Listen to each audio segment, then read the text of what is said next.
Great. Okay, I will call the BWQC meeting for Thursday, January 26, 2023 to order.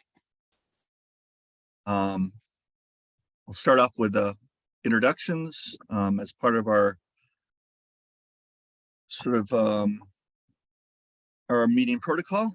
That's one of the first things. So I'm Peter Danforth, chair of this BWQC committee, and with the Lamoille County Conservation District. And I'll pass it on to you, Dean. Good morning, everybody. Dean Pierce, staff for the council. And I would also take this opportunity to introduce Kyle Grenier, who just joined the Regional Planning Commission staff. He is primarily going to work on transportation issues, but he's doing the rounds, visiting different meetings. And so he is here to observe. And then also on similar note, Dea will be joining us in a few minutes. She's running late, but we'll be here. Why don't I pass it on to Lauren? Morning, everyone. I'm Lauren Weston with the Franklin County Natural Resources Conservation District. I have a god-awful cold this morning. And I use she, her pronouns, and I am a voting member. And actually, I'd like to introduce, Mel was, oh, there, you turned your video on. Mel Offerdew is new to the FC NRCD team, and so she's just sitting in to kind of see what we do here today. I'll pass to Sarah. Good morning. I'm Sarah Hadd. I'm the Town of Fairfax manager, and I'm here with, you can see all the people that made it to the in-person meeting. And I am your vice chair.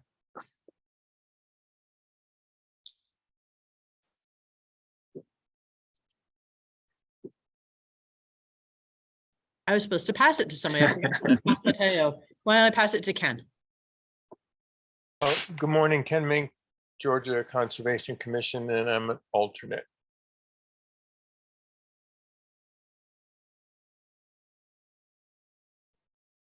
Ken, go ahead. Okay, I'm not shy. I was going to jump in anyway. My name's Ken Henderson. I'm the chair of the Friends of Northern Lake Champlain, so I'm a voting member representing a watershed group. And Lauren, get well. We're expecting you to come up to our snow ski event on Saturday morning, so we hope you get well. You served as our cover girl for our newspaper article this week, so we're hoping for you to be there. And Kyle, it's great to see you here, my old-time neighbor in the town of Georgia. Glad to see you today. I'll jump in. This is Bruce Wheeler. I'm on the Wolcott Planning Commission. I'll pass it to Dick Goff. I'm Catherine Sonic, and I'm an alternate with the Town of Essex.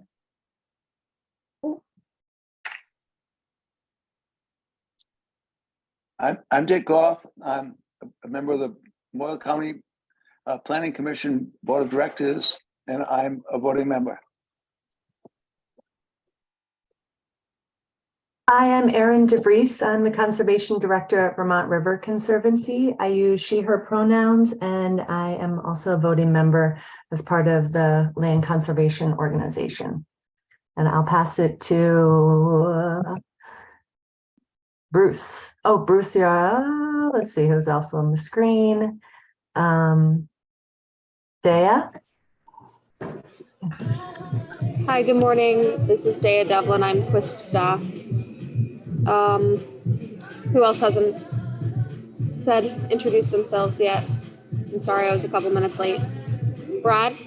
Yep. Hi, I'm Brad Holden, Town Administrator, Town of Underhill, and I'm representing the Chittenden County Regional Planning Commission.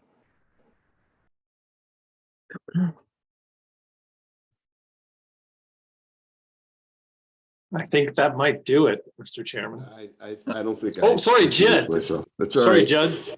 No problem. So I'm Jed Pfeffer. I use he, him pronouns. I am a member of the Stewards of the Greensboro Watershed, and I am a voting member. Great. Well, thank you, everyone. I guess second item on our agenda is review meeting protocol. I'll go over it real quickly. Done this before, but we've done our introductions. Make sure that you have your Zoom name and title, name of organization or voting or alternate, and pronouns if desired on your Zoom picture. You are all expected to have the cameras turned on unless it's technically not possible for you. We want to stay focused, avoid multitasking, and follow the guidance. If you wouldn't do something in person, why do it in a virtual meeting? We'll use the raise hand function to request to speak.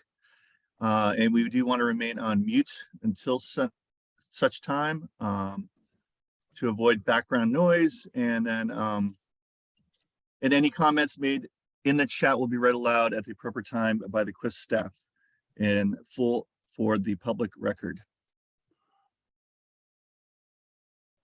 Okay, let's go ahead and review and adjust and approve the agenda. So I'm assuming you have it. I'm reading sort of two screens here, but yes, I see the agenda's up. I'll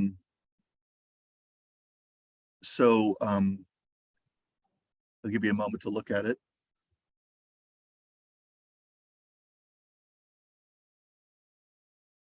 Do I hear a motion to approve the agenda today on January 26, 2023? This is Lauren. I so move. Okay, Lauren, I recognize you as making the first motion. Do I hear a second? This is Kent. I'll second. All right, thank you, Kent, for seconding that motion. Do we have any other comments or suggestions for this agenda? All right, hearing none. All in favor of this approving this agenda, say aye. Aye. Aye. All opposed, say nay. Hearing none. Any abstentions? Okay. The agenda has been approved for January 26, 2023 book board meeting. Okay, on to the minutes. Let's see, I have my own page up, so.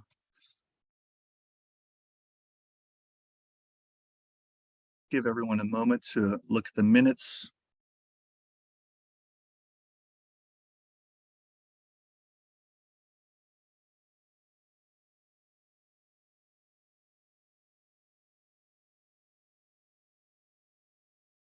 Extensive.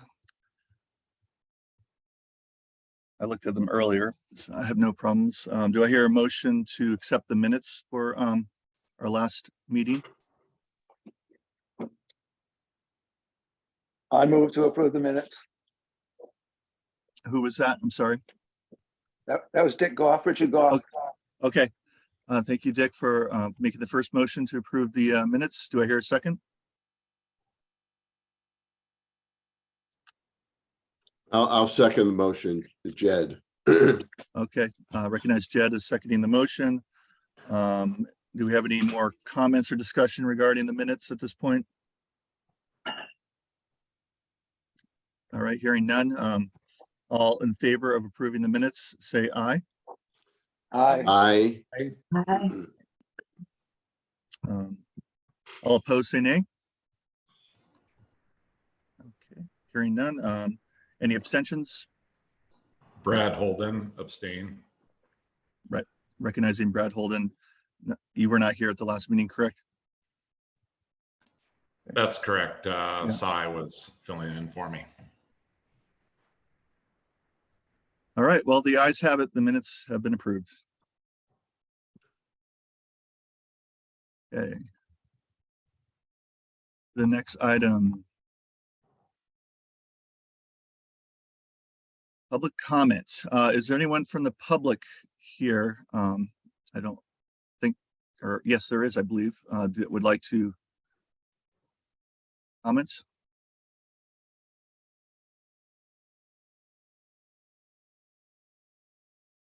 Okay, hearing none, we'll move on to the next item then. Quick organizational matters, representatives / alternates. You want to talk about this?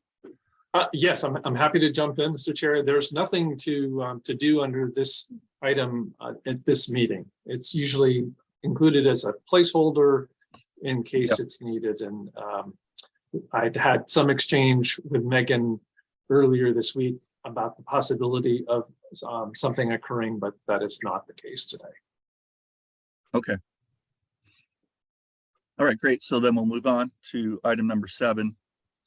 Update on DEC documents affecting work of CWSP and BWQC. And I will hand it back to you, Dean. Okay. Thank you, Peter. I'm going to just do a little adjustment here. Hopefully people can still see the screen. Is that the case? Okay. This is going to be, I think, an informative meeting today. I apologize to any of you who have been tuned into some of these items in the past, and it's repetitive. But for those of you who have not been aware of them, I think it's going to be helpful. The DEC has been working on some different policy-related documents that will affect everyone's work. And we thought it would be helpful to go over them a bit because they will bear on the process of applying for funding and getting projects done. And the documents that I wanted to talk about today, which were included in the meeting packet, are something called the CWSP funding policy, and then after that, the screening form. The CWSP funding policy is a document that's existed in a couple of iterations in the past. It gets updated over time. It's, I think, generally been done annually, although this latest iteration, it's the version for state fiscal year 23. It was adopted in very early January, and it replaced the document that was approved in 2021. So that document ran a little bit longer, and it spells out DEC policy in a number of areas that are very important to your work and our work. And I have on the screen some red boxes around some of the entries in the table of contents to highlight them. Determination of eligibility, that's very important. If a project type is not an eligible type under the policy, then it's not something that the CWSP and the BWQC can provide funding for. I've also got a box around one of the appendices, Appendix A, which is called the screening form. For anyone or any organization contemplating filing an application for funding, you'll need to deal with the screening form. We will all need to deal with the screening form, and so we will talk about that. There is something else I wanted to say about this document. It has been signed and it's in effect. However, there is an opportunity to ask questions about the document. There's actually a training session that is happening tomorrow, or a comment section. I can drop in the chat a link to where you can sign up for it. It's going to be appearing shortly. And I would encourage anyone who wants to know more about this to sign up for this information session. Just going back. So the slide that I've just moved on to highlights what are identified as the policy objectives of this document. Oh, Ken raised his hand, so I'd stop there. Isn't that training today? Well, there are two. There's a training today, and I was thinking that's probably too short notice to get on people's radars. But yes, you are right. There is a training that is tomorrow at noon, I believe, also. Okay. And I will try to get the link for that other training session. but I didn't know how many people would be able to jump on that. But as I was starting to say, there are some policy objectives in this document. I've highlighted some of them to ensure projects result in necessary deliverables for tracking and reporting. The funding policy is the document that spells out that for a given project type, that project needs to have a certain list of deliverables and provide certain information, and that information can be used to track how much phosphorus reduction is occurring as a result of the investment. This information has been collected by DEC for the past, past few years, and it's all with the eye towards having the data so that the state's progress towards achieving the total maximum daily load can be tracked. There's an annual report. I will try to get the link to the annual report that summarizes that progress. But the CWSP policy spells out in very great detail what the deliverables are and what the data that needs to be tracked so that we can monitor the progress that's being made. Another box I've highlighted is the one that says to minimize investments in infeasible and or low priority projects. This is something that I think has greater emphasis in this new policy than the previous one. And the way that that comes to bear is through this screening form. The DEC's emphasis on this screening form, to me at least, that they want to be sure by using a screening process that projects that get funds or get significant amount of funds have the wrinkles ironed out. And that they are feasible. And a lot of the wrinkles can deal with resource issues. And as I will talk about in a minute, it's not just natural resource issues, it's also cultural resource issues. So those are some of the policy objectives I wanted to highlight. And again, if anybody has a question, please let me know. There are eligibility criteria that are spelled out. A project has to be an eligible type. A project must have a number in the watershed database. We've talked about the watershed database in the past and a little bit about how projects get numbers set up in the database. So I won't dwell on that. Projects must be permittable. This goes to this idea of feasibility or viability.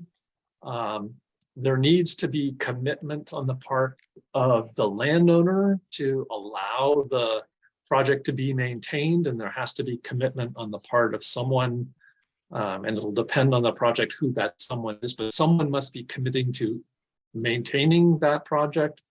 The last box, we've talked about this before, this is funding that's directed to non-regulatory projects. These are voluntary projects that are not required as a result of any regulation. So just to kind of summarize here, projects have to have an ID number, and it's not just a number for the project throughout its life, it's for each stage. So a project that gets some development work done has a number, and then when it moves on to design, the design phase will have to have another number, and that's just the reality that we face. I see Aaron's hand is up, so fire away, Aaron. Yeah, thanks, Dean. Could you just go back to the slide, the previous slide, where you had those things highlighted? It'll just help me with my questioning. I do have a question about the watershed project ID. So when project implementers or folks are applying for a project, they need to have already created a project ID. Is that correct? Yes. Okay. Yeah. And then go ahead. No, go ahead on that one. And I have one. Well, I was just going to say that this there's a process, and it used to be that process was very centralized on the basin planner, the basin planner will continue to be a gatekeeper of sorts for getting the number done. But the process is meant to be a little bit simpler by creating this form. DEC has said to a potential applicant, you can fill out the form with all of the information for your project idea. Let's say there was a river corridor study, and that corridor study identified a bunch of different potential actions, and your organization is zeroed in on one of them, and that idea has never been entered into the database. But you could sit down at your computer, fill out the form with all of the information, and hit submit. And the recipient of that is supposed to be the basin planner, who will be the one who essentially issues the number. And it's meant to be, I think, a quick and easy process, but they're going to weed out some projects potentially that aren't appropriate if somebody filled out the form and they didn't really understand what they were doing. Okay. And I know there was a training, maybe it was last week I heard about completing that screening form, and it sounds like it's relatively easy for folks. I think Peter participated in it. It was yesterday. Okay. Yeah. So I guess I'll just ask about the permittability. So these are non-regulatory projects. By permittability, is that like there's permission being given? Is that what that means? Permittability. It means that some projects that are going to improve water quality might still need, say, a wetland permit. Right. Okay, that's what I thought. And I think wetlands will be one of the significant areas of permit. And avoiding the need for wetland permits, frankly, could be a significant part of the work we do. But it boils down to the idea that some actions that would be funded will require a permit. And just to follow up on your point about the training session, I think those training sessions are videotaped, and I think DEC has a pretty good YouTube channel where if you miss a training, you can watch it. Peter, is your hand up again or still? Yes, I just wanted to clarify some things for Aaron in regards to permitting. So I go through this, 10 times a year with grants and whatnot. And so what I do is I usually have a list of people in the state that I direct go to, and I just send them an email saying, will this require a permit? And then they'll guide me that way. Or you can go to a permit specialist, but I found that just going to the horse's mouth, basically, the river scientist or a wetland specialist or floodplain, those people in the DC, and then they can kind of let you know. And if it's a sort of a large project, you definitely want to hit up the Army Corps as well. So that's just, first things you do, and then you create the project ID, and then you're off. Okay. All right. Thank you. Yep. Ken, maybe before you speak, I'm just going to draw attention to the fact Karen Bates, watershed basin planner, is joined us. I hadn't seen her sign in before, and in the chat she has inserted a link to the guidance document on the online forum, so you will find it there. So Ken. Yeah, you're muted, Ken. On that form, they're going to ask you for instance, the wetland contact as to who you spoke with about permittability when you fill out that form.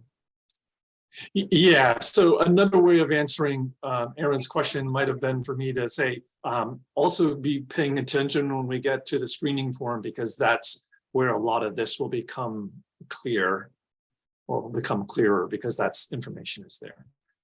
So if that's it, then I'm going to just keep marching on. I had started to highlight they need the number of each stage, needs to be reasonably considered permittable.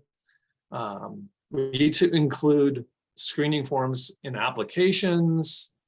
There are different parts, and I'm going to be flying through this, but the form is comprehensive for certain types of projects.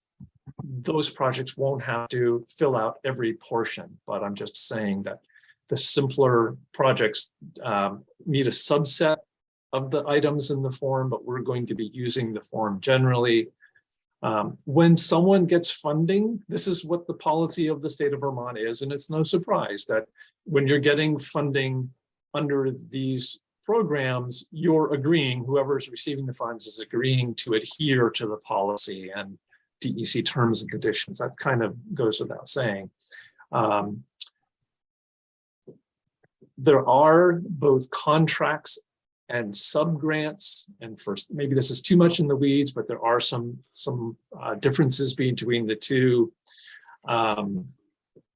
We cover eligible costs, and then maybe the more important thing for me to draw attention to is the last bullet. I should have put a box around it.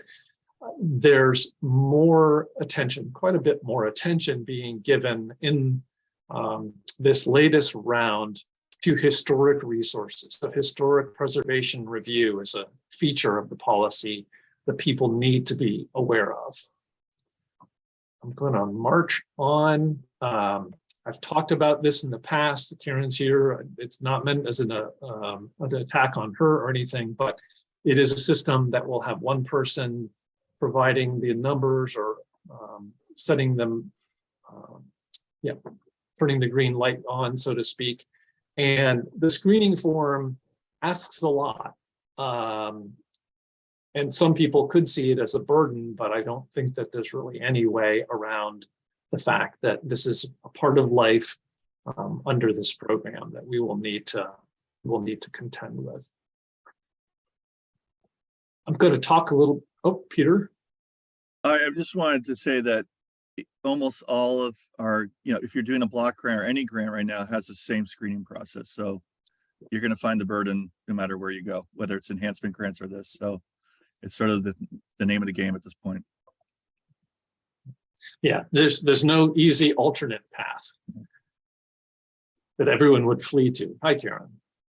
And I think a lot of the partners can agree to this. At some point, people who are new to this process, it becomes easier because it really is allowing you to understand what the agency supports and doesn't support. It's not supposed to be arbitrary and capricious, each of these decisions by the permitting programs. You will learn very quickly that you do not put a project in a wetland. You learn very quickly that you do not put a project on, along the shoreline within that area. So it's just learning the rules. And once you got them, it shouldn't be a problem at all. And I'm happy to help anyone in understanding those rules. Right. And then maybe as a reaction or response to that, for people to understand the wetland rules, you really don't want to be messing with them if you don't have to. The rules do allow for somewhat different treatment of projects that are addressing an existing problem. So in theory, under the state regulations for wetlands, it should be an easier thing to do if you find a problem and your project could approve it. But just as a practical matter, if not a legal or regulatory matter, it's going to be a good idea to avoid wetlands as much as you can. But I've had some experience in the last couple of years for a project that invokes buffers, and even though the rules should make it feasible, it doesn't necessarily do that in any kind of manageable way. On to the screening form. This is something that also was included in the packet. It's a fillable form. This is something you can open up on just about any computer and fill it out. It's going to be updated, I understand, and it should be completed for all projects seeking funding for 30% plus design or implementation work. It may be applied to projects that are looking for assessment funding, and this is what I was referring to earlier. It's a handy tool to help applicants begin the process of mapping out the future of their project. It has a bunch of different steps, and the steps that apply, again, they depend on the type of project. Step 2, it lists the eligible types and definitions, and we were talking about this before, the milestones and deliverables. So you have a project type, and then associated with that project type are milestones, it's a list, deliverables, it's a list. And if you're doing that project type, then invariably you're going to be meeting those milestones and providing those deliverables. That's step 2. Step 3, this is the watershed database number. We've been talking about that. Step 4 is the resource screening. Steps 5 and 6, these are important and tend to be a little later in the process, not investigative work. But there's this emphasis mentioned before that's in the policy for commitment on the part of landowner and someone to do the operation and maintenance. So that's part of step 5. There are some model forms that DEC has developed for the different levels. Most projects will have a fairly simple form that can be used to establish the landowner commitment. It'll be a simple form, and then there'll be a plan attached to it. And then there's a section that has to do with any type of project that could run into this area where we move out of the clean water service provider funding and into the realm of the agency of agriculture, where the agency of agriculture would need to be the one doing the project, or an ag program rather than a DEC program, is I guess how I would put it. But there's a form and a process that's been established specifically for that. Hi, Jed. Yeah, I thought I read that that for riparian buffer work, there wasn't the need to have a permit. I mean, maybe I'd have that wrong, but there was something in the reading you sent us about buffer work, riparian work. Well, buffers, maybe what you would noted is, and it's just quickly coming to mind, is there's no need to worry about the cultural resource component for those types of projects. Maybe you're thinking of something else, but I know that that's at least one area where that particular project type is essentially deemed not to raise those cultural resource issues. I mean, I was just thinking about, couldn't you conceivably dig something, you're planting trees and you find some kind of, archaeological find in the process, but I guess that's in the midst of it. And then you would have to, I guess, contact somebody about how to proceed. Yeah, I think you hit it right on the head. Ken? Yeah, thank you. All the times I've looked at this, and we're actually getting our hands dirty now and starting to write up applications. And this is something I miss. I'm gathering letters of support from landowners. Am I also supposed to be having them fill out the O&M at this time? No, not this early. I mean, if I believe it has to be final design, not before. So if I'm applying to do a final design, then you're saying that I need the O&M to apply for a final design? I believe, and this may reveal itself in some of the materials. And I apologize, maybe I shouldn't be taking up the committee's time with this. I think that it would just be, that would be the in finishing the final design, one of the deliverables might be the O&M. I mean, I'm used to providing that, with the project, not in the application. That's my question. Yeah. So I believe that it's step 5, landowner and operation and maintenance responsible party support. Project identifies and demonstrates commitment from a qualified. We will confirm this, but I believe that if you were seeking design funding, now it may be that it's not final design, and is it a project that's going to seek funding for design and implementation, or design only? We'll get the answer to that question straightened out. Well, what I'm going for is full design. Already got a 30% design. And I'm going to be applying for 100% design and implementation in the same grant. And what I've got is my letter of support. But a sentence in the letter of support is that this is the landowner's commitment to allowing the project and to having it maintained. But it's just that simple, and it's not language. It is not the DEC O&M template that I have gotten used to filling out, you know, when I'm actually in the project implementation phase. Yeah. And reporting to DEC. Yeah, rather than steer you wrong, Karen and I will huddle and we will find the answer to that question. Some of this, I think, reflects the fact that the guidance document is still fairly fresh on this, but we will make sure that that's known. Yeah, that's okay. Thank you very much.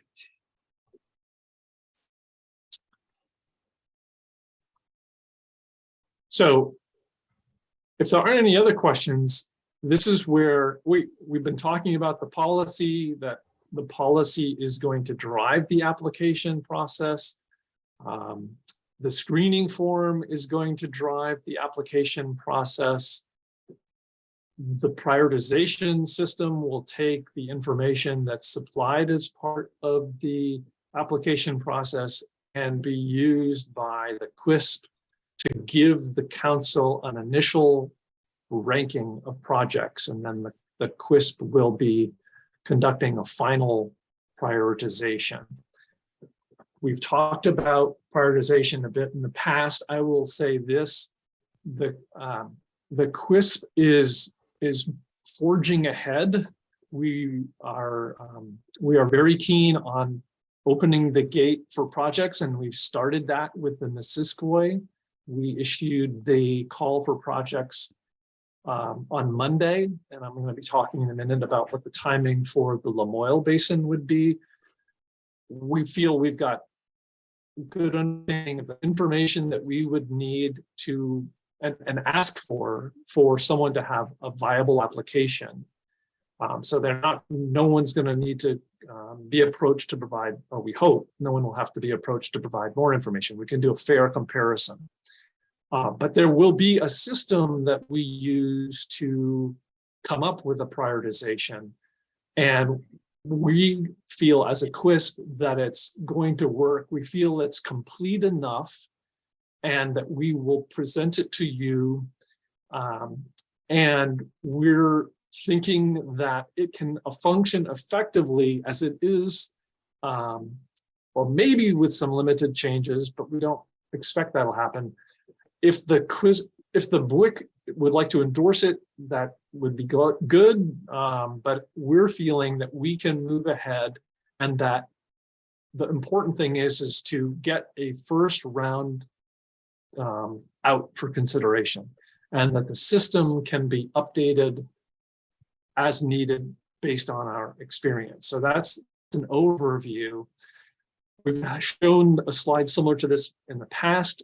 By rule, by state rule, administrative rule that implements the law, we have a series of 5 main categories that are to be addressed in the prioritization system. You can see them here. We have created a model that is simple, we think. We've taken into account some of the guidance from DEC and a model they've created, but it all boils down to something like this. Pollution reduction would be getting a maximum of 28 points out of 100. The cost effectiveness of that reduction, about the same, 27 points.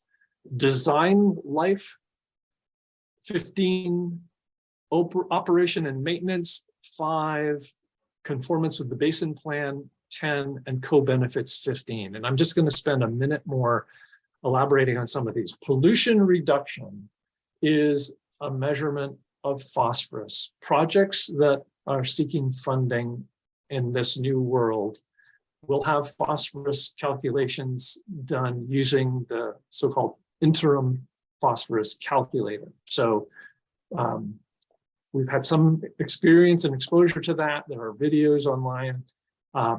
So if someone uses the calculator and the calculator tells them what the pounds or kilograms of phosphorus reduction that project would yield, and that's a number, it'll be comparable across projects. And we're saying that that number, the more phosphorus you have, the better, the more points you get.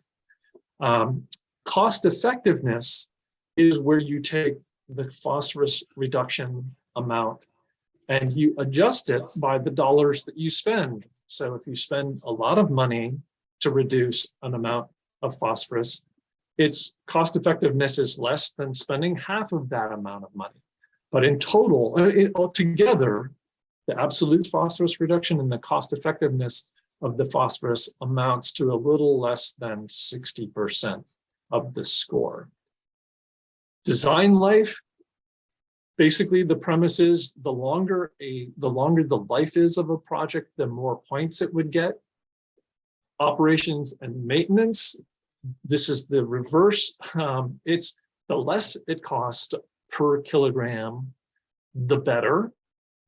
Conformance with the basin plan, we are looking for a couple of measures. One is you can go to the basin plan and say your project is identified in the plan in some way, and you'll get maximum points. But if not, you go to someone like the basin planner and say, is this something that you would support or see viable in a future basin plan? And if the basin planner says yes, then that's all that we need, but it wouldn't get quite as many points as if it's in the plan. And then co-benefits, we have decided to use as a starting point the criteria for co-benefits that we have shared before that come from a UVM study. And I have to apologize that there is one mistake here on this slide. It's 15 points max, but it would work out to be 2.5 points per element, not 3 points per element. So this is the overarching picture for our model. We've plugged in some numbers. I don't want to go over this too quickly, but I also don't want to get into the weeds of it too much. The comparisons that we have made give us the ability to compare the results of this system with the system that EC has created. And anyway, I'm just checking here because I see that there were a bunch of questions. Okay, so that was just me, but I'm good. Sorry. Okay. Yeah, if there are any questions, yeah, do please confirm that you got the email, because everybody in the Missisquoi book should have it. Now, I can take questions. I see Ken has a question. I'll just give you a preview. This system for prioritizing applications is suitable for applications where you know enough about the project to be able to calculate the phosphorus benefits. And for projects that aren't that are for earlier work, we have a different, even simpler system. So Ken, why don't you just fire away with your question? Well, obviously, I'm applying through Chittenden County's program because I have some direct drainage issues, but it seems to me that the pollution piece should have a higher value than 28%. I mean, that's what we're trying to do, right? Reduce phosphorus. To me, that's the overlying importance. Yes, and I hear you. And our response is that DEC's one concept model they have put 60 points, and it was all in a basket that was cost effectiveness. So there was no single measure of pollution reduction, absolute pollution reduction. So 60 points, all related to cost effectiveness of phosphorus reduction, which is kind of secondary way to get at phosphorus reduction. And our feeling is that if we split the 60 roughly in half, and because we feel very, we're firmly committed to the idea that pollution reduction is a discrete measure in this system. It needs to be, because it's spelled that way in rule. We feel it's important enough that if we take the 60 that DEC originally was looking at for cost effectiveness, that we're okay splitting it into absolute pollution reduction and cost effectiveness of pollution reduction, because cost effectiveness of pollution reduction still is very intimately tied to phosphorus reduction. But I hear you, and this is where we are for now. But if we were to bump up absolute pollution reduction more, would you have a suggestion about putting less emphasis on cost effectiveness of the reduction, or on one of the other categories? Well, I mean, Chittenden County did, I believe, 70, 20, 10, if I'm not mistaken. So I don't know if all the service providers are going to try to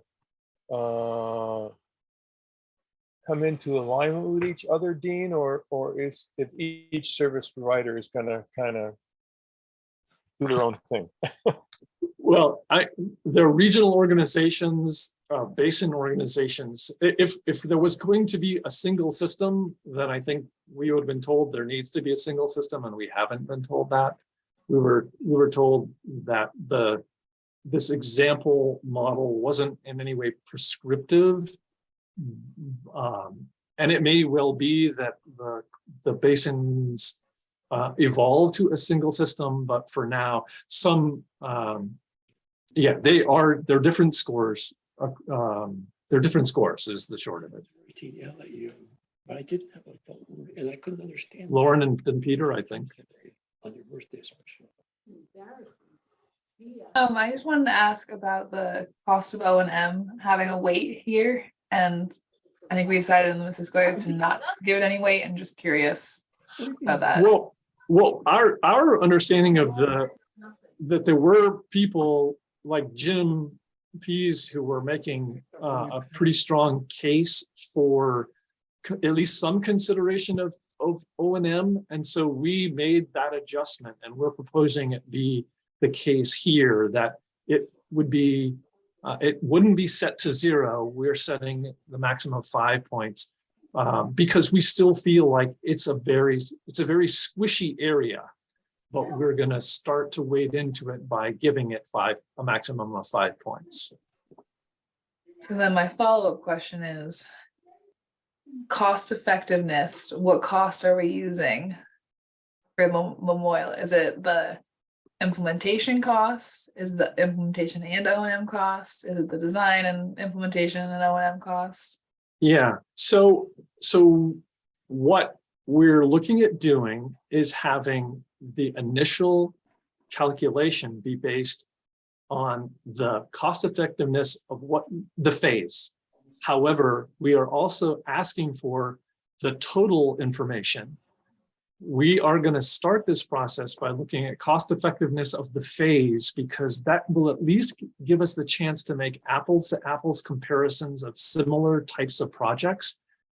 But if we ask the applicant to also give us their best guesstimate for the total, we can supply a total cost effectiveness number to DEC if they ever insist on it. But our proposal for now is we'll get this started with the number that's generated being based on the phase.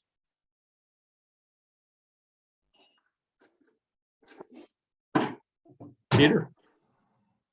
Yeah, so actually it's more of an observation, I'm on two different WISCs, and, there's definitely some big differences between Winooski and Lamoille and the breakdowns. And, with Winooski, I think we spent 3 meetings at the very least, somewhat contentiously at times about co-benefits. And we haven't really dealt with that as much in this. But I think for this first year, I think having a variety of methods from different BWQs is actually a good thing, because then we're going to be able to see down the road what actually works. And so I would call this a pilot project year.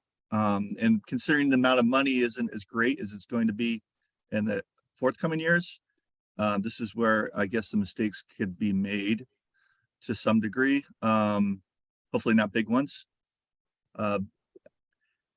I'm mostly accepting of this breakdown. I do have a little bit of reservation, and I agree with, I think it was Bruce, who's, about the pollution reduction. Seems to me that could be a little higher, but again, I think that having these different methods from different QUISPs is actually going to be a good thing in the long run, because then we can actually see down the road what's going to work.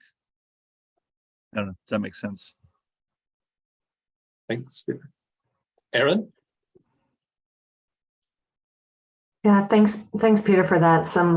I was having some of the same thoughts. If I could just add, and I don't know if this point process is complete and you're just asking us to endorse it, but I don't see why we couldn't have A and B be 30-30 and then design life be just 10. But those are just my comments and I think that equals up to 100, and it gets at that 60% being for pollution reduction, which is what this is all about. But I agree, this is definitely a year to work out the kinks and the learning process for all of us. And then I don't think this is the time, but I have some process sort of questions and some just like bigger overall questions as so I don't know, Dean, I don't have the agenda in front of me, but there's definitely some like process questions I have for this group. So let me know when I can ask those, or Peter, when I can ask those. Well, just to respond to that, I would say that we can respond to that question, Aaron, like maybe when we're finished with this particular, just this overview that Dean is presenting, and then let me just look at our agenda. Hold on. Point of order here. I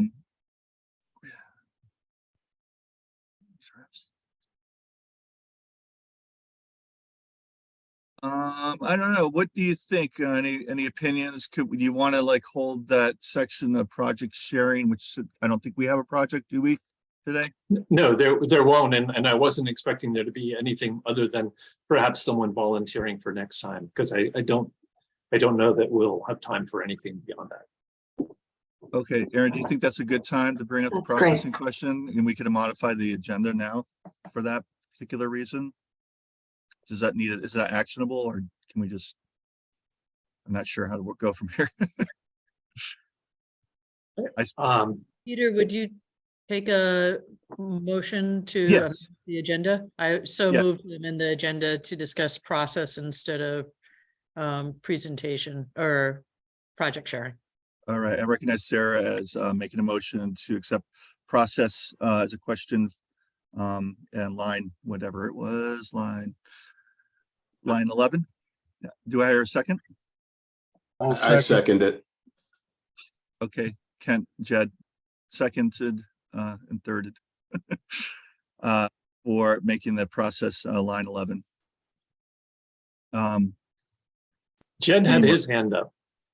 Yeah, Yeah. just in response to this idea of, a separation between A, B, and C, I think that's a really good idea because I think it would balance our ability to make decisions about projects because the cost effectiveness of reduction is intimately tied to the reduction. And I think it could maybe make space for other projects rather than, putting our eggs all in one basket in terms of reduction and then realizing that, spending so much money on a particular project would limit the amount of projects that we could do.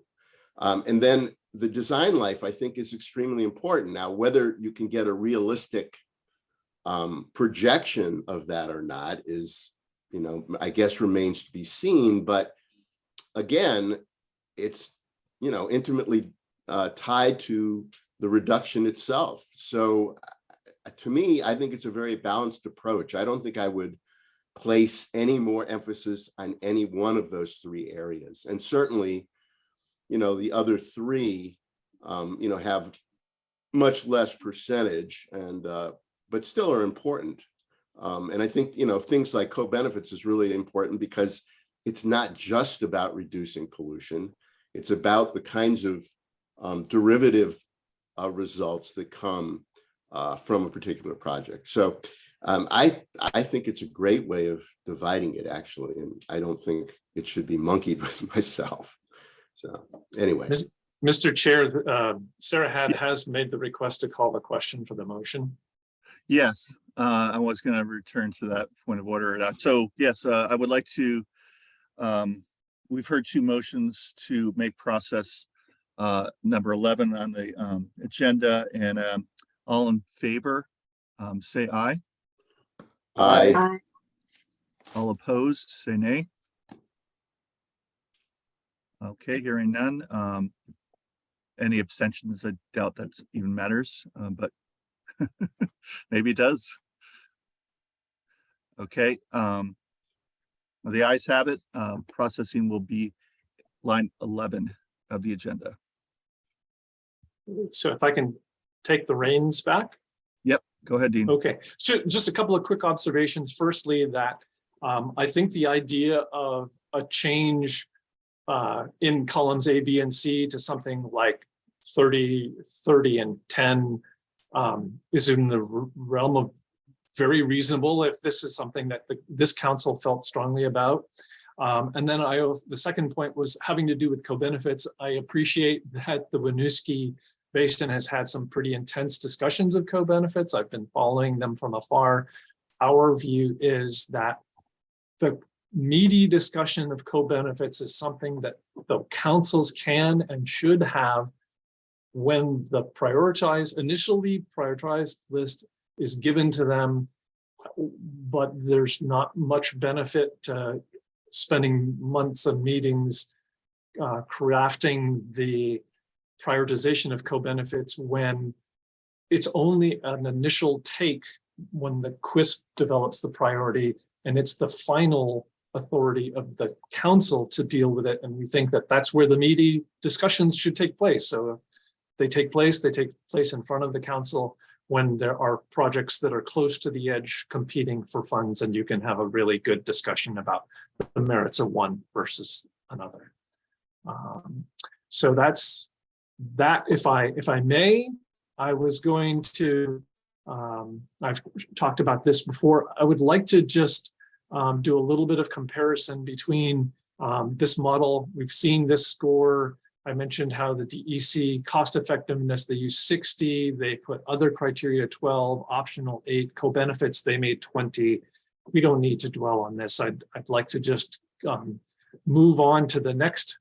Well, this is just showing how the differences are not all that great with the exception of riparian buffer. The DEC ranking system would make riparian buffer projects receive very high scores relative to what the initial QUISP system would do. I want to just talk a little bit about the system for, and I need to get this straightened out here.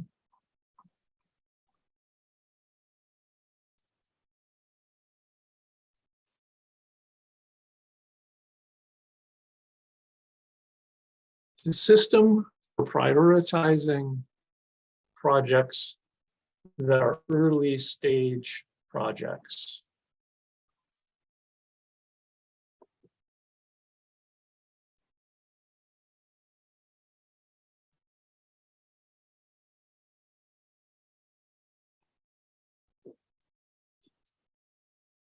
I'm thinking people can see a table. Is that right? Yes. Yes. Okay. So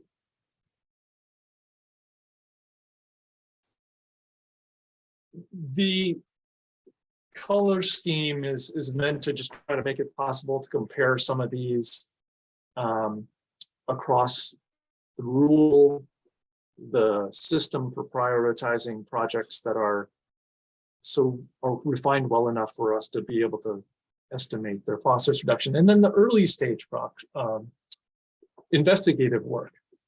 So we're thinking of a system that would have fewer points and that starts, as far as pollution reduction is concerned, because things are so open, we're feeling like the question that we could focus on with this application process is, does the application help advance a project that's been studied before, but doesn't have all of the information that is needed for the resource assessment?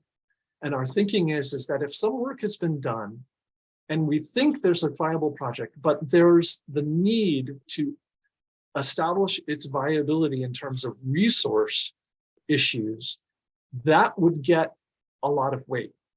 We think that that's an important type of project to give a leg up in this system. So that's one question, and it's really the only question that we have that relates to phosphorus reduction for these types of projects, because otherwise the phosphorus benefits are so speculative. The next question is, does this project propose to explicitly consider cost effectiveness?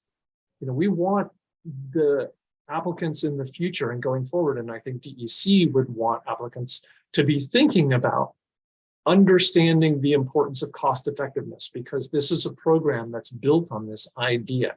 We're not asking them to tell us much about the cost effectiveness of their work. We ask them to tell us something about its cost effectiveness. But first we want to know, are you committed to this idea that exploring cost effectiveness will be part of the project? And if people say yes, that's good. That gets 3 points. And if they say no, well, then it's only 1 point. The most quantitative thing that we would have to ask about cost effectiveness is essentially how much or how many sites or how many practices can you do? And it really does boil down to cost. If someone is seeking $10,000 to do a stormwater master plan, I'm just throwing out numbers for the sake of discussion. If they are looking at creating a stormwater master plan, and we know that the output of that stormwater master plan would be 3 designs, then we're getting one project for $3,300 per project. And that's one number that we can use to compare. But this is essentially going to boil down to the cost of the project. Design life, it's a question that's kind of this meta question, like we were asking initially for cost effectiveness, and that is the party or the people doing the study, are they going to be looking at design life specifically and how that comes into play with this project? Because if you say you are, you get a point, or you get 2 points, and if you aren't, you get 1 point. Will this project explicitly be considering O&M? And a lot of the times the answers to these questions would be easy yeses, but we feel like they have to be asked, and otherwise there isn't really much of anything to go on when evaluating these early stage types of applications. And we know that the rule says that the CWSP I'm sorry, we know that the rule says that the CWSP and the BWQC will be doing priorities of both types. And we feel like it's not fair to compare a investigative project with one that's getting design funds, and we need to have different systems. But we also understand that the system for prioritizing these investigative projects, it's going to be kind of squishy because we're talking about things that are kind of amorphous. The final two areas have to do with the basin plan, similar to before, and the last one is co-benefits, and it's a question of co-benefits, not unlike what we would have in our regular rating system. Peter, I see you have a question, and so why don't you? Yeah, really quick. I'm trying to remember, is there anything in the guidance where we are setting aside a certain percentage for investigative assessments as opposed to, I can't recall. So the short answer is at least 7% is where we are as the CWSP. And discussions we've had internally are pointing to the possibility that that number will go up, but we are essentially halfway through a 12-month period. So the budget that has been developed is a 6-month budget. And for now, we are looking at 7% for our internal budgeting purposes. However, I think that if we open up the call for applications and we get a request, requests for investigative work being 50% of the total request, I think the CWSP will need to seriously think about a number that's higher than 7%. And there's nothing I believe that would hold us back. But for now, our internal budgeting purposes, it's 7% out of the total of 550,000 that can be spent. I don't want anybody to hesitate to submit an application for early stage investigative work just because I've said 7% and they think, oh, well, 7%, that's not going to be very much money. I should put my eggs in the basket of design. I don't want that percentage to discourage anyone, because if anything, apply for both types of projects. Ken.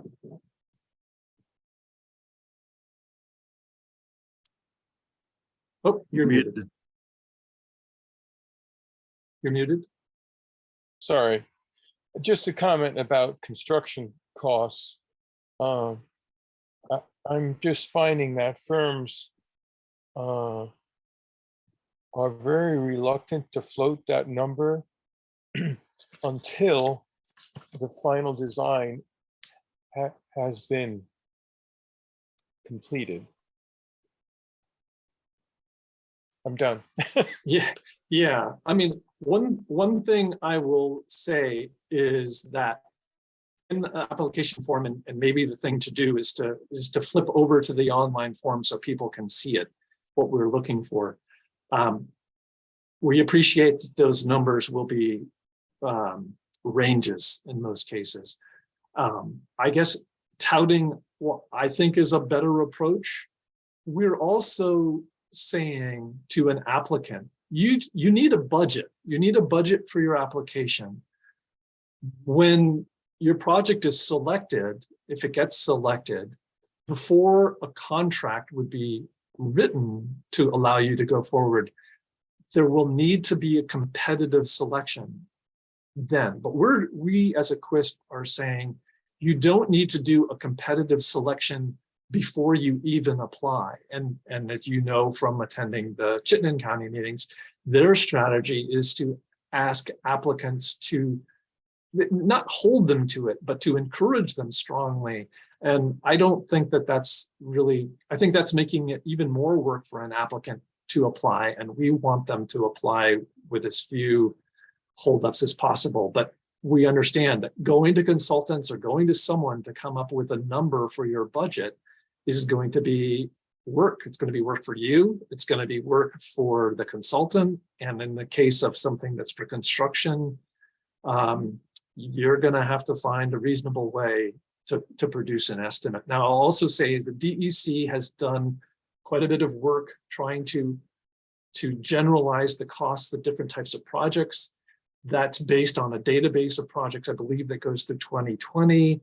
There was a recent meeting that I was part of where DEC is looking at creating some kind of system where those costs, typical costs, which some people might use to build a budget around. This DEC is looking at a way to be able to make inflation adjustments or have some kind of automated way to update those costs. And this is just a long-winded way of saying that it's that kind of information could be a tool used by some to put together a budget. But right now the information is old and would, I think, us underestimate the cost of a project. And this is just a challenge that we face. Yeah, it's a challenge. We will need to see a budget.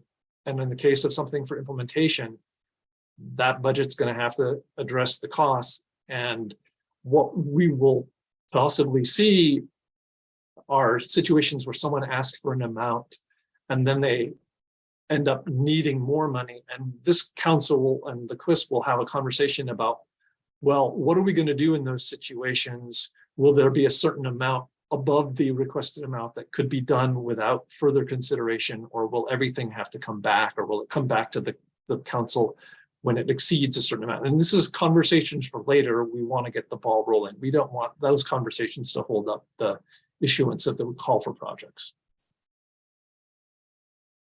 Okay, so if I can, this is where I would like to just talk a bit about the solicitation form that was in the packet. I apologize. The packet did have a typo in it. You'll notice that the number was the number that had been used for Missisquoi. So there is an updated version of that. Let me just see if this is the right one. Yeah, this is the correct one. But this is close to what would be issued. It's similar to what was issued for the Missisquoi. Introduction, reference to DEC documents for the eligible project types, phases that are eligible, who can apply, what the evaluation process is, what the awards process would be, and listing out the application, and then links to where you apply.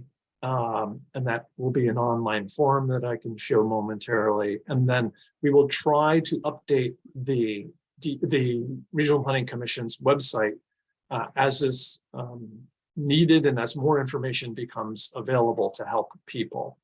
So since this was in your packet, was it anything that in it that prompted a question? I see Lauren just raised her hand. I just have a question about the timing of these projects. Is there like a deadline to get our projects done that's consistent for this call? And then I also just wanted to comment, I recently got like a DEC fund audit of my organization to see how we were managing our finances, and just so everyone knows, like there are some certain protocols that DEC expects people who get money from DEC to have in their finances. So you might want to just be aware that there are those things, and might want to check in with DEC if you have any questions about how you should be managing your finances. Thanks for that. Yeah, I had heard something about that a while ago, although their review might be, are they using the word audit, or is it a review, or does it feel like an audit? I had heard something. It was like a monitoring visit, but it was online, and it was a self audit, and then there was a review. Yeah, if it offers any assurance, I've heard about this kind of thing taking place, and I'm trying to remember the context. My reaction is, don't feel like you were alone. I think this is something that they are doing, and groups should be ready for it, but I don't think DEC wants this to be causing organizations a great deal of angst if you're doing the right thing. As far as schedule, I mean, there are two ways of answering, and I want to make sure I'm following. One question is, when would a call for projects for the Lamoille Basin go out, and when would applications be due? And I'm not sure that's the question you were answering, but I will use this this opportunity to say, it could be as soon as Monday that it's released, and we are committed to giving applicants 6 weeks to respond. We know that the Chittenden RPC and Basin 5 was looking at a shorter time frame, but I know DEC was encouraging a longer time, particularly because of these questions about checking in with natural resource staff to get their opinion on projects. So, but that might not have been your question. Your question might have had to do with, if you make an application and you get the funding, what does your schedule look like? And I guess I would say that I'm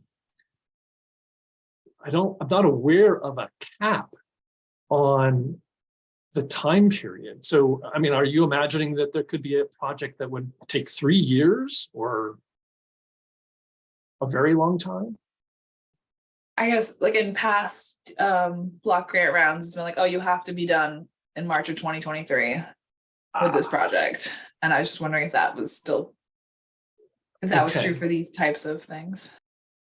I will say that I need to do more digging, but I don't think that I think that if there's a reasonable basis for a long time frame, that the absolute outside date we would consider is when the QUISP's initial time period ends. And I think that in the case of ours, it's 2025. I'll double check on the date, but I believe that the QUISP time period for the Lamoille and Missisquoi runs through 2025. I will get that information. And I'm not sure, Ken, Peter, who had their hand up first. Go ahead, Peter. Okay, so well, I think it's a kind of a process question too. And I like the idea of it being kind of extended for people to sort of be kind of along the same lifetime as, you know, the voting patterns of our council, right? I think that would make sense. Most grant opportunities we get, usually it's like 1.5 years, 2 years. They have a deadline, but most of them also have an amendment. Like if you need to, you know, lengthen that contract. And I don't know if we need to have language for that or not, or if we do already. So for timeframes and amendments to that, to contracts, are we following this typical DC sort of block grant sort of proposal timeline, or are we just going to have our own?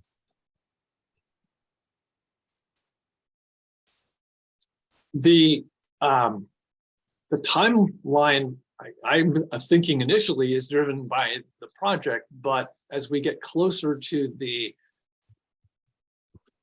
initial term, I will call it, of the council, of the QUISP, not the council, we will be needing to figure out how do we cover beyond. But in this very early stage, I don't think that that's going to be an issue, but I've made a note, or I'm making a note, to get some clarification of this issue, like how long can it be? If the organization is looking for some flexibility or just thinks it's going to take that long, how long can it be? Ms. Ken's. Oh, sure. Just to comment, I've contacted a couple of contracting firms just for ballpark numbers, and their initial response is they're 2 years out, so they wouldn't even consider giving me a ballpark number just because of the scope of work that they already have in their hopper. And obviously that's not going to be the same for all contractors, but I'm thinking that on the ground work, you're not going to get anything done till 2025, maybe.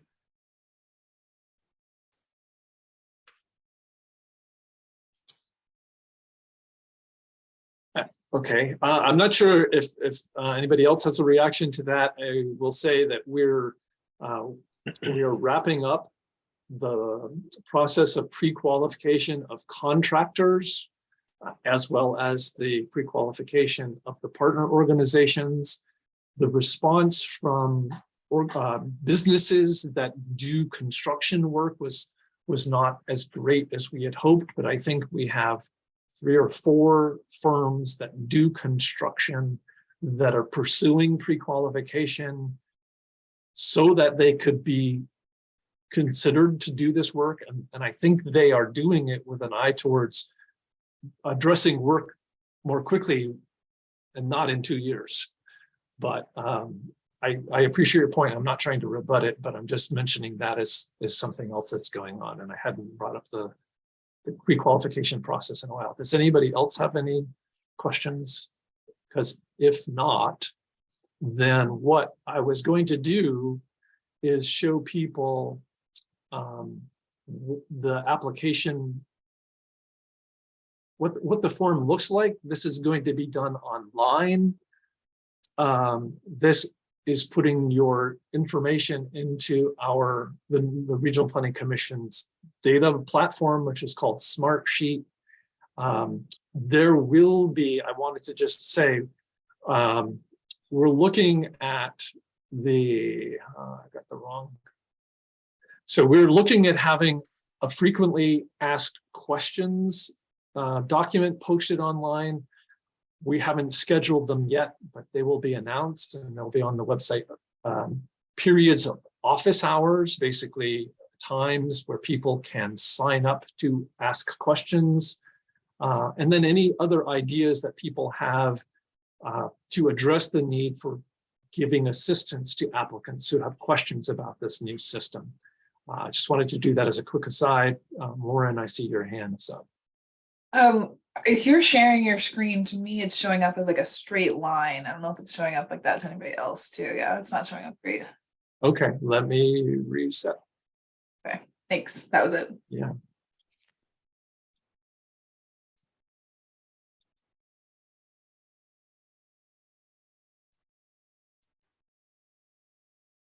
Is that any better? Okay, so this is what I was just talking about, an FAQ, office hours.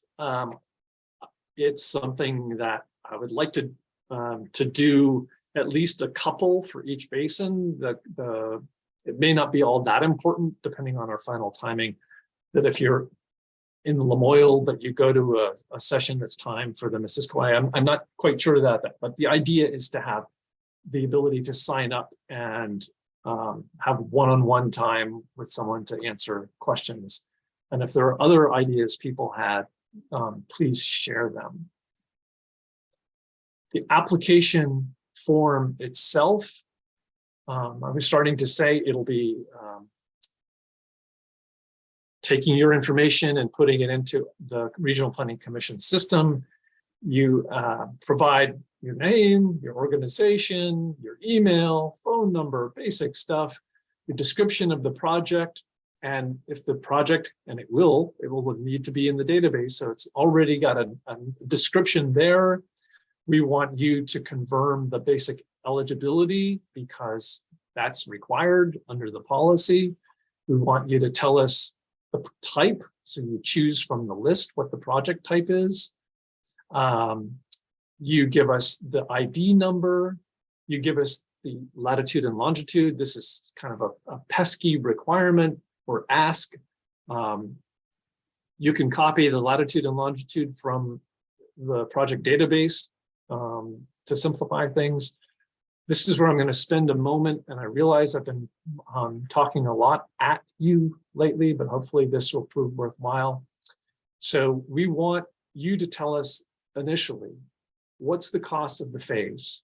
That seems like it's going to be the most straightforward thing for you to tell us. Tell us what that number is. To be consistent with the policy, we're also asking, are you asking for all of the costs? And in most cases for CWSP funding, there's going to be a cost and there's going to be an ask and the number will be the same. You do not have to have a match requirement. But in some cases, you might be providing a match. So we just want to make sure that we're We would ask you specifically what the match amount is a check. The next question is the one that has to do with the total costs. And this is where it gets squishy. And this is going to be information that we will collect, and it will be available. And we could even do a similar calculation of the project total cost effectiveness. We want people to know that if you've got a ballpark and that's the best that you have, that's the best that you have. And we will do what we can with that.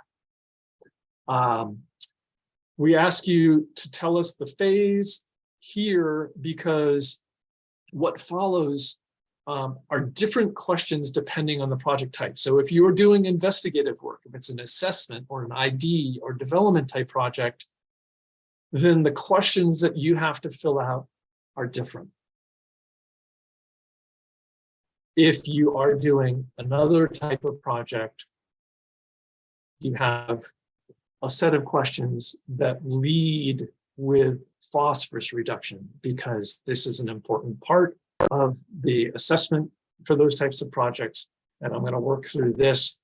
Please enter the estimated phosphorus reduction that you get when you use the phosphorus calculator. And we give you a link to the phosphorus calculator if you haven't. We quote some of the verbiage, and we want you to give us the number. We would also ask that you give us the spreadsheet that you use to just save the file. We don't want you to give us all of the details. You will enter details about your project in the calculator. There's no point in us asking you to repeat those as part of the application, because you've already put them in the form. So just tell us the total number and then give us the form, and we'll pull out the numbers if we need them. There are some small number of projects that may have a one-time phosphorus reduction. We might turn this question off because it's so rare. We ask for design life. You get to just pick, how many years. And this is something I wanted to touch on earlier and I forgot.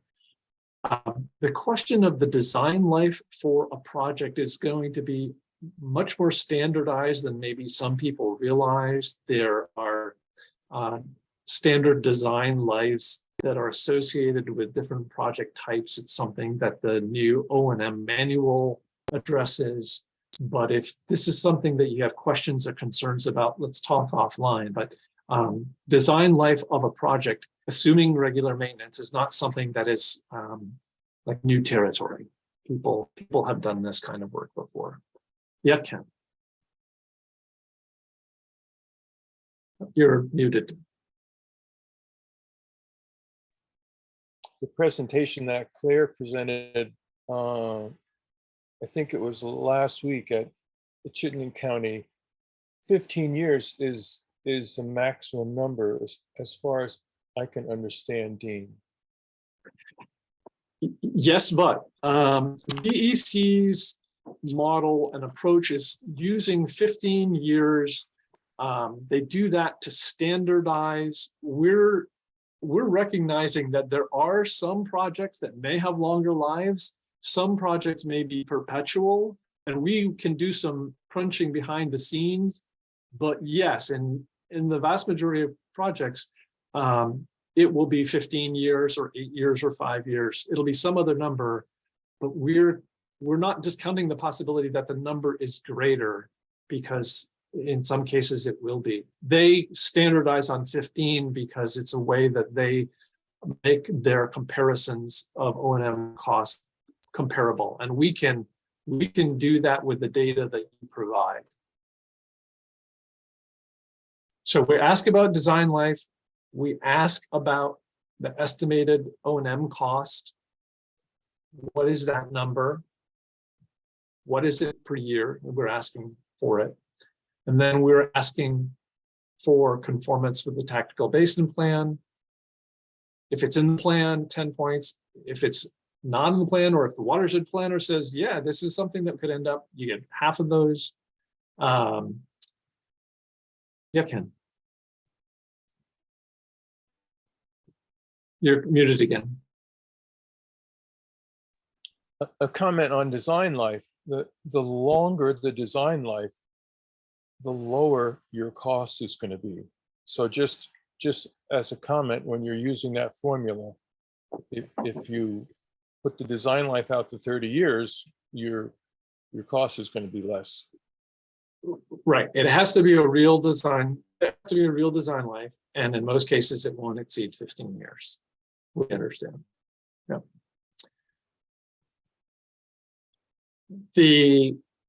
In the interest of time, the section on co-benefits, we're really asking how many of these categories does your project address? We've said this before, I feel a little bit like a broken record in that at this early or initial stage, we want the assessment of co-benefits to be relatively simple. There's a lot of time that could be spent arguing nuance, and we don't think that that's really necessary for the initial assessment, and that we can get a initial sense of the relative performance by asking how many of the categories a project addresses. We ask you to provide that number, and then when projects are close and competing for funds, when the basin councils are looking at them, they can have a much more detailed discussion of co-benefits, but it shouldn't be something that we feel demands a lot of applicants to provide a rationale or documentation for. Because it's a required element, the screening form, so per the policy, you have to have the form. If your project seeks funding for preliminary design, final, or implementation, we give people a link to the form. We will ask people to upload it. And then we provide the link to the list of projects. The form doesn't have the ability to have people upload a document after each question. So we have a single place where we ask people, you've looked at the application form, you have a bunch of documents that we need, just drag and drop or upload all of them. You can upload up to 10 documents in our system. So they would all be uploaded. And then just to confirm that you've uploaded everything, we just ask you to tell us again that, yep, I had uploaded it, I uploaded it, I uploaded it. And then when you're done, you hit submit. So that's the application form. Ken, I see you have a question.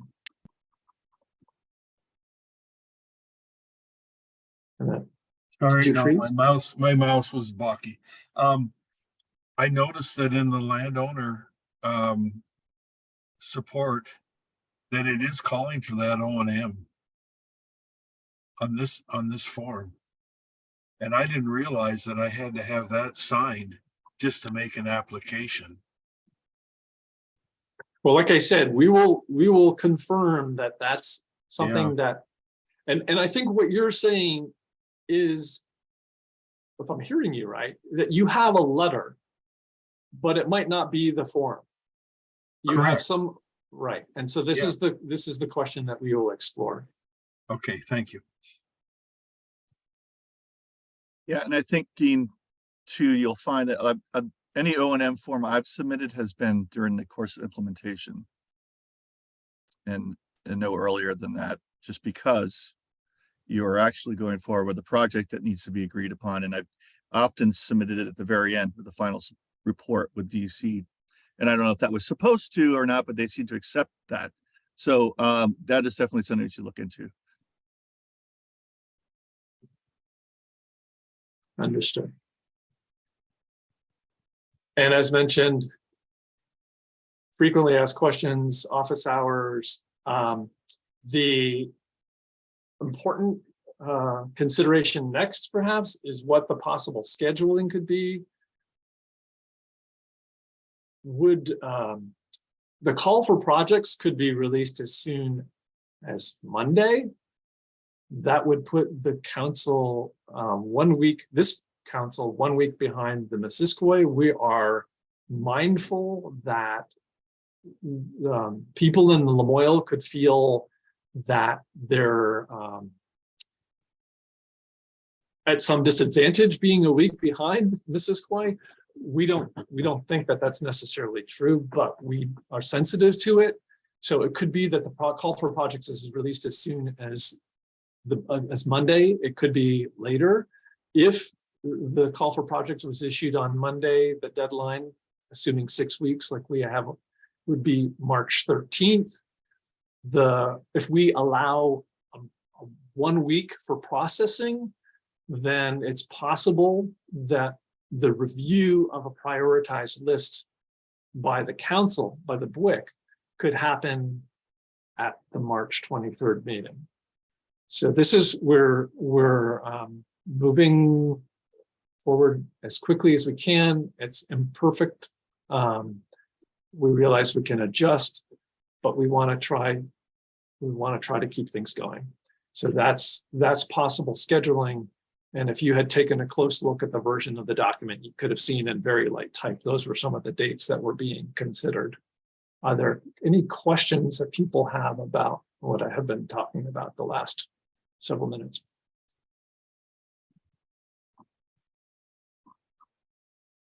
Shoot. Yeah, Laura. I just have a question about match and if there's any rules around what counts as match. Does it have to be non-state funds? Does it have to be non-federal funds? As I said, the CWSP funds don't require a match.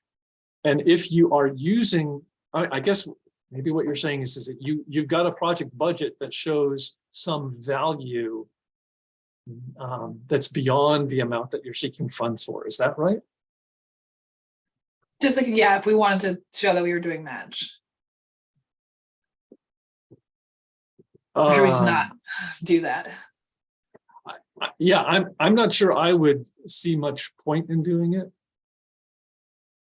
But the match situation, I think I said earlier, is not going to come up a lot. It could come up in some complex projects where someone is using CWSP funds to serve as a match, in which case things start to get complicated because some of the dollars that the CWSP get can be used for match and some of them can't because DEC has already applied them as match for basin program work. So that's getting into the weeds. I just, the situation you described, I'm not sure what, I mean, it could be mentioned, I suppose, in a prioritization conversation that a particular project has this feature, and that feature is if you're working with the town and there are town forces being used or something like that, maybe. I guess I'll plan to not do match. Peter and Jen. Okay, yeah, I just wanted to bring up a point of the time. It's 10:40. We have a couple more items on the agenda, and I have some concerns. We've gone over about 2 or 3 potentially actionable items in the near future, and I wanted to kind of have a discussion real quick. I know that you would like to get this RFP out, right? Sooner than later. Is that something we want to basically vote upon now? So for the draft solicitation and application form, get that out of the way, and then move to the next month meeting to kind of solidify our prioritization system. Does that make sense to anyone? Any comments on that? A quick response, if I may.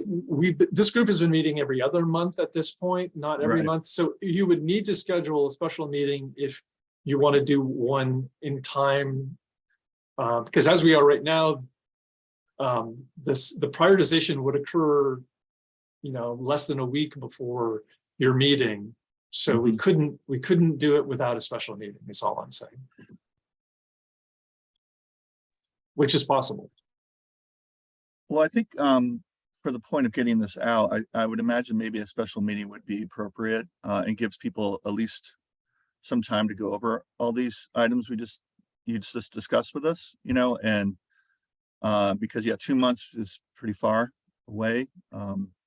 And I would like to see it released, at least the first part, at least the application, you know, and the prioritization that can kind of move along in the next few months. But just, I don't know, any other comments? I see that Jed and Aaron. Jed. Yeah, well, my first question was, you know, what's going to determine the release of this application form? So I'm guessing that we're going to vote on that now. The other thing was, I didn't really see why Lamoille, the Lamoille Basin would feel like, you know, they were at a disadvantage if, you know, they were 1 week behind the Missisquoi Basin. I mean, unless somehow that would attract more contractors or people applying in their basin over ours. But I mean, I do see a reason for obviously getting going on it. So if we're voting on it today, that would be a good thing. I would agree, Aaron. Yeah, quickly, I believe that Dean, when he presented the prioritization system, I thought it was something that he would like the council to endorse, but it's kind of already set in place. I don't know, correct me if I misheard that, but I don't know if that's something that we need to vote on or discuss further, but just that we endorse it as is now because it can be changed later. The agenda is the way that it is because after talking about this internally, it's not an item on your agenda explicitly requiring action. For me, as a staff person, I would like to know whether or not you endorse it. But it's my understanding internally, we're not seeing it as necessary for the BWQC to do that because we are, as a CWSP, committed to getting things out the door. Now, quick point, the details of the prioritization system do not need to hold up the call for projects. That the ultimate calculation can be tweaked up until the point where we do our final run, so to speak. But to more directly address your point, it would be great to have it if the council had a motion to endorse and the motion failed, that would be telling, and I would go back and I would explain to people and we would have to have further discussion. But it's like a straw poll perhaps, or a temperature reading. And I've already said, I think I've heard some things today that could be very legitimate adjustments to the formula. Hopefully that helps. So if I'm hearing clearly, you know, so it's we're endorsing the prioritization, but we are hoping to vote on releasing the RFP. Is that correct? And what am I hearing that clearly?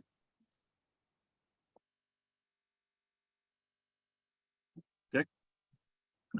I move that we endorse the prioritization scheme as presented. Okay. Dick has made a motion to endorse the prioritization scheme. I second that motion. This is Erin. Aaron, you seconded it.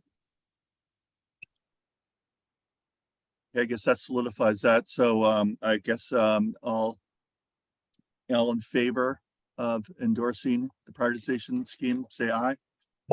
Aye. That was Kent. Aye. Aye. All opposed, say nay. Okay, well, the ayes have it. We can move forward with the prioritization. Do I hear a motion to release the RFP and the solicitation application form at the soonest convenience of the CWSP? I forward or endorse that motion. I'll second that motion. All right, Jed's motion and Dick seconded the motion to release the RFP as soon as possible for CWSP funds. All in favor, say aye. Aye. Aye. All opposed, Aye. say nay. Okay, hearing none. It's approved to move forward with the release of the RFP. Okay, so we got like 15 minutes. And we wanted to talk about processing, and we also wanted to talk about compensation for BWQC members. That was next on the list.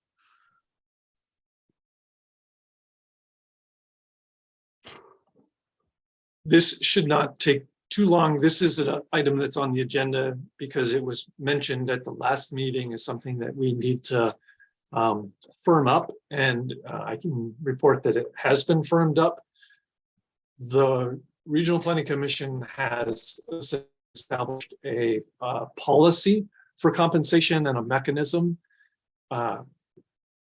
Council members, and that's representatives and alternates who attend a meeting and vote, will be able to receive compensation or reimbursement for attending the CWSP meeting. The figure of $50 an hour is something that was established when the so-called startup phase was occurring, with the idea that you attend one meeting, $50 an hour, 2 hours, you'll be eligible for $100. If for some reason you're attending part of the meeting, then do increments of quarter hours and round up. The policy of the CWSP and the Regional Planning Commission will be that regular meetings of the council and any committee meetings. This council hasn't used any committees yet, but we would cap the number of committee meetings at 6 that people would get compensation for, but on the same terms. Travel will also be covered when we get back into that more regularly.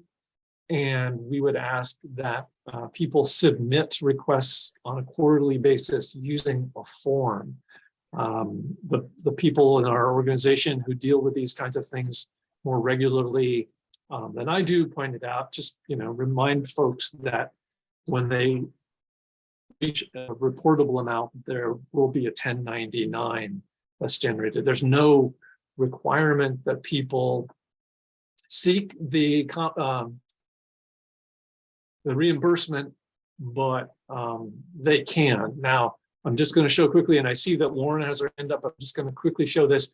The first question that we ask in the form is one that will help some people, because some organizations have, as part of grants that they hold with different programs in DEC, they may already have funding that is covering their time. So the first question that we ask in the form is, confirm that you are not going to be able to expense this time through some other grant that you already have. And so if you are able not to cover these costs any other way, then you fill out the form.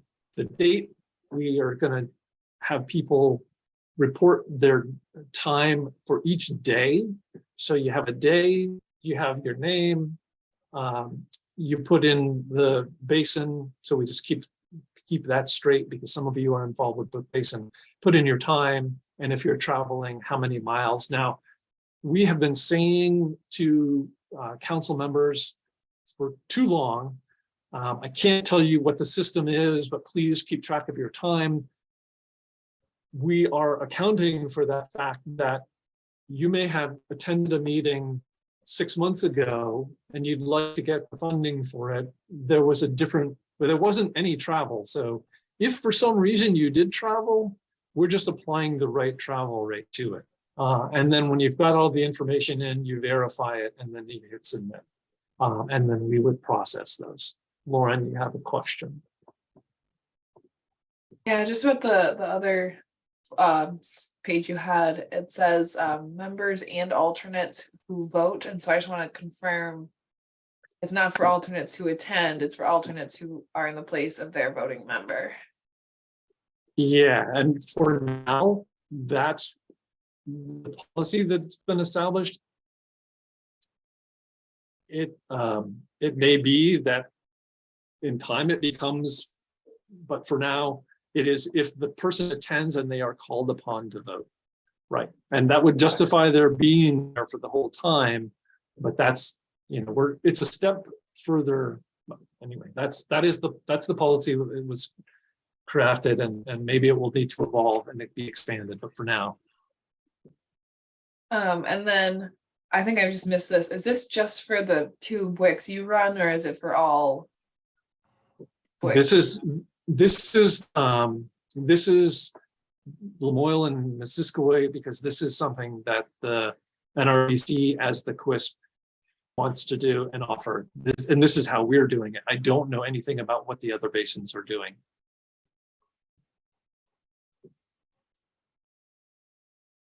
Jed? Yeah, so you might have answered this and I was not listening, but so is this retroactive? Like if we go back to our first meeting that we were in, there's a way of accounting for that on the form? Because you said it was quarterly, so, and I don't remember.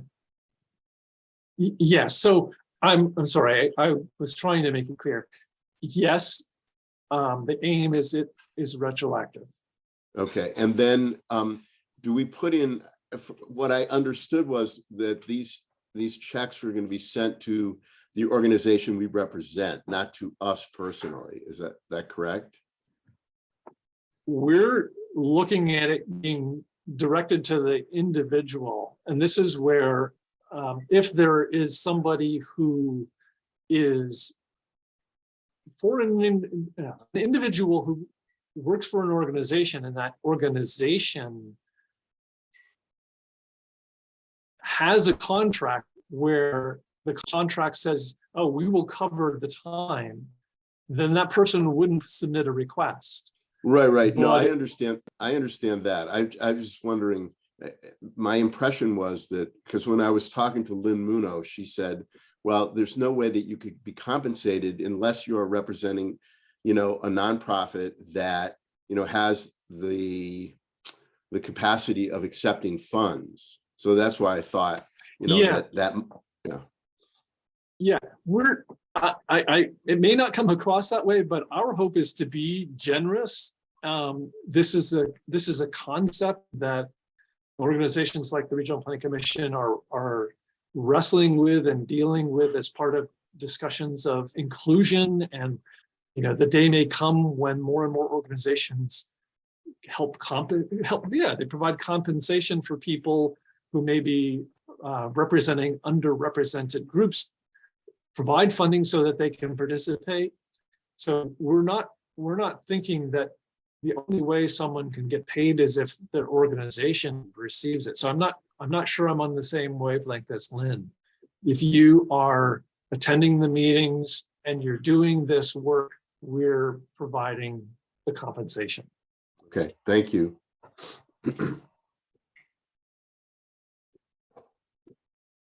Is there another hand? I thought.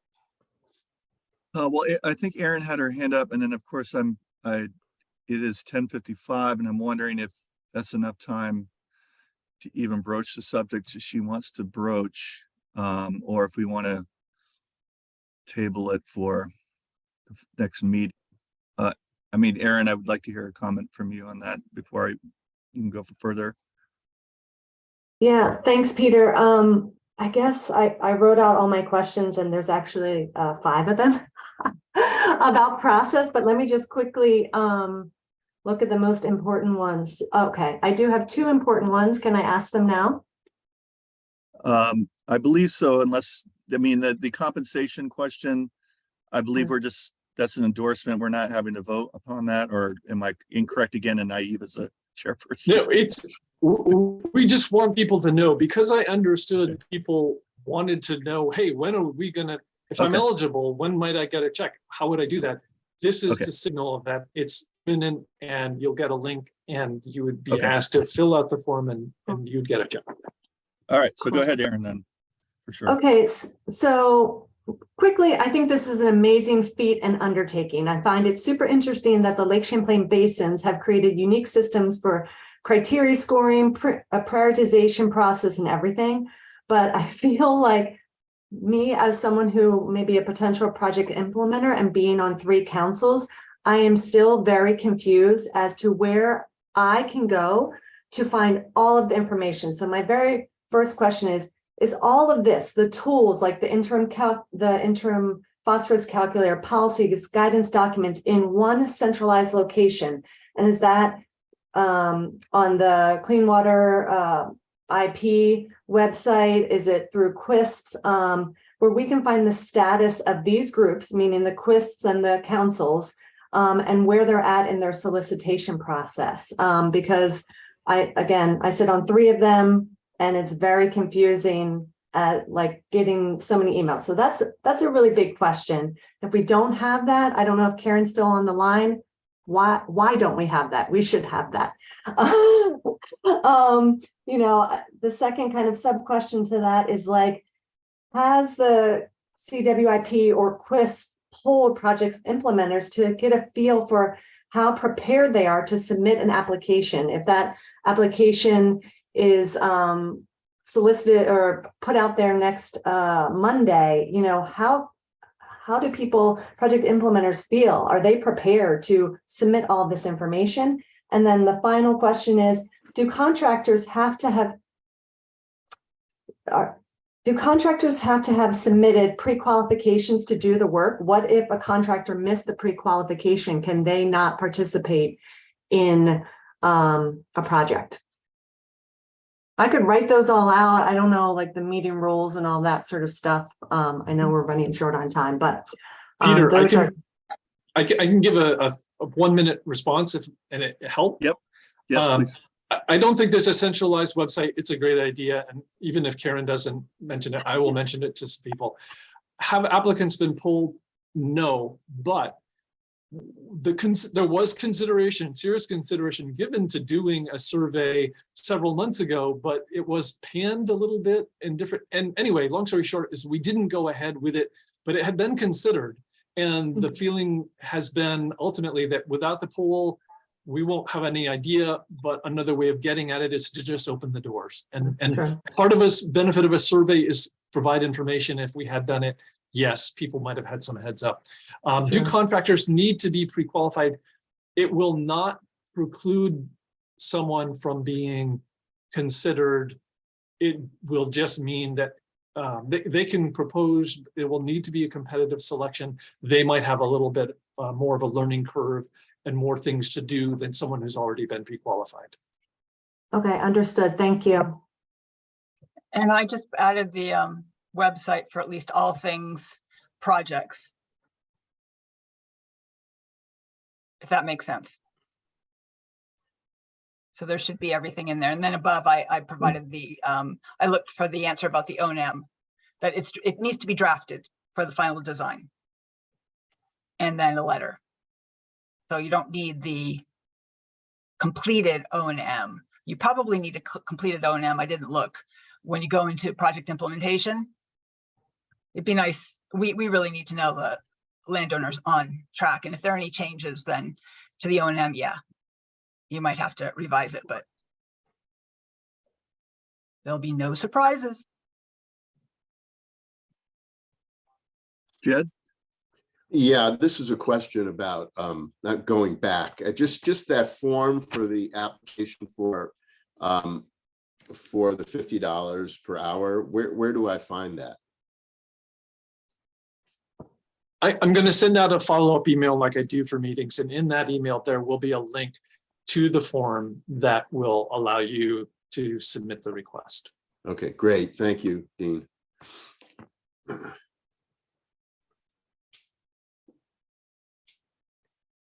Okay, it's 11 o'clock.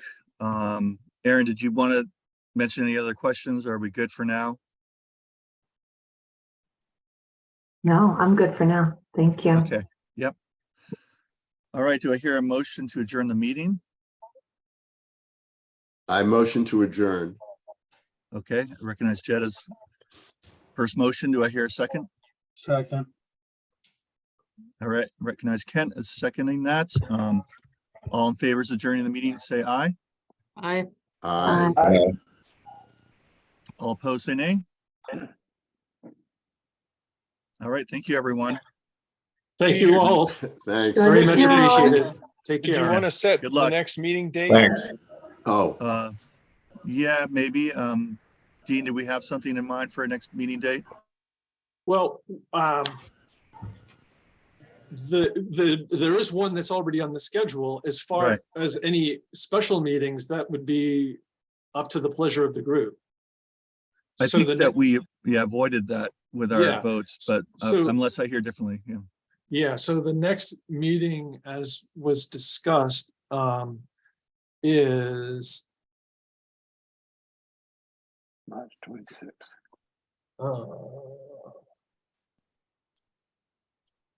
It will be March 23rd. All right. See you there. Enjoy the snow. Take care, everybody. Take it easy. Bye-bye. Thanks.